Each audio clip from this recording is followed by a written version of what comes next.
ইসরায়েলের অব্যাহত হামলায় ধ্বংসস্তূপের মধ্যে আটকা পড়ে মৃত্যু হচ্ছে ফিলিস্তিনিদের।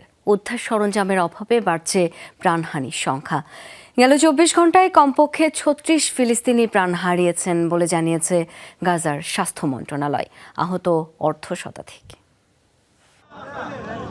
বোমার আঘাতে ধসে গেছে বহুতল ভবন। ঘরের ছাদ ভেঙে এভাবেই আটকে আছেন এক ফিলিস্তিনি যুবক।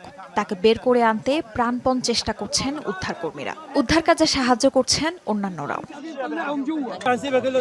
বুধবার ভয়াবহ বিস্ফোরণে কেঁপে ওঠে উত্তর গাজার সুজায়া। গাজা সিটির এই অঞ্চলে ২ দফায় ভয়াবহ বিমান হামলা চালায় ইসরায়েল। হামলায় ধসে যায় একটি আবাসিক এলাকার বহুতল ভবন। লোকবল ও যন্ত্রপাতি না থাকায় ব্যাহত উদ্ধার কার্যক্রম। ধ্বংসস্তূপের নিচে চাপা পড়ে আছে কমপক্ষে ৮০ জন। ভবনটিতে বহু নারী ও শিশু ছিল। কেন আগেই সতর্ক করে এলাকা খালি করার কথা জানায়নি? কারণ ইচ্ছে করেই হামলা করা হয়েছে। ধ্বংসস্তূপের নিচে আটকা পড়াদের বের করা যাচ্ছে না।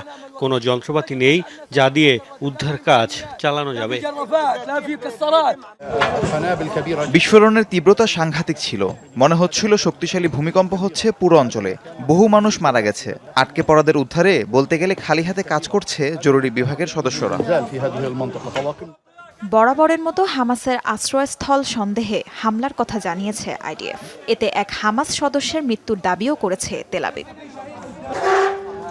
বোমা বিস্ফোরণে দগ্ধ রোগীদের চাপ সামলাতে হিমশিম খাচ্ছে হাসপাতালগুলো। চেতনানাশক ছাড়াই চলছে অস্ত্রোপচারের কাজ।